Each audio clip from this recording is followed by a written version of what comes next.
I live in a car. Can you tell? I don't know if there's a particular look for a living in a car kind of person. Personally, I don't think there is, but then again, I guess you would say that if you lived in a car. I didn't always live in a car. I used to live in a house, but then there was no house. There were sofas, living room floors, spare rooms, but your welcome only lasts so long, and then you're just left with the car. I could tell you how it all happened, and maybe you would rank me on that scale somewhere from, oh, isn't that terrible, to, bet he deserves it. To be honest, I'm not really sure how that scale works. I mean, is it a sort of army veterans one end, foreigners who can't speak English the other? I don't know.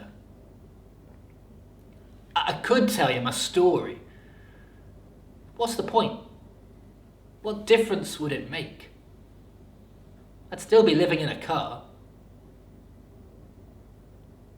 Cars are cold. Cars are cramped. And really the trick to living in a car is to spend as little time in the car as possible. But of course that's easier said than done. Really what you've got to do is find somewhere to be. But the problem is when you look like an outside kind of person, the inside kind of people don't really like it when you sort of step into their territory. So what you've got to do is look less like a living in a car kind of person and more like a normal, inside kind of person.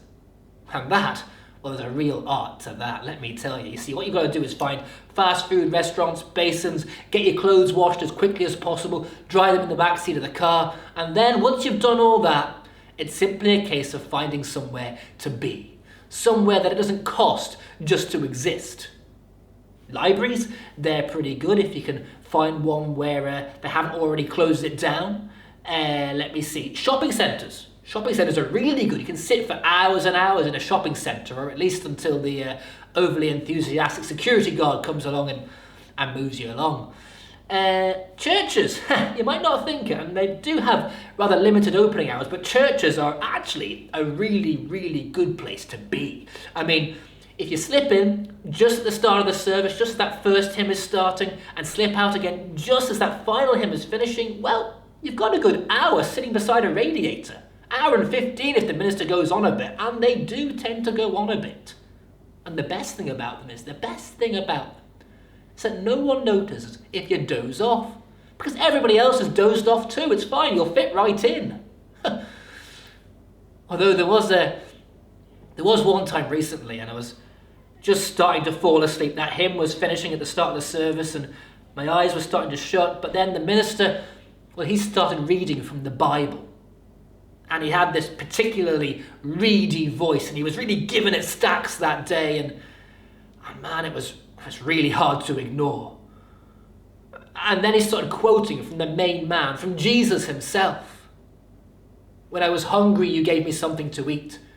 When I was thirsty, you gave me something to drink. When I was a stranger, you said, come on in. And when I had nothing to wear, you gave me clothes. And I remember in that sort of half asleep, half awake state, I remember sitting there thinking to myself, I never knew. Turns out Jesus was a living in a car kind of person too. Who knows? Maybe no one cared about him either.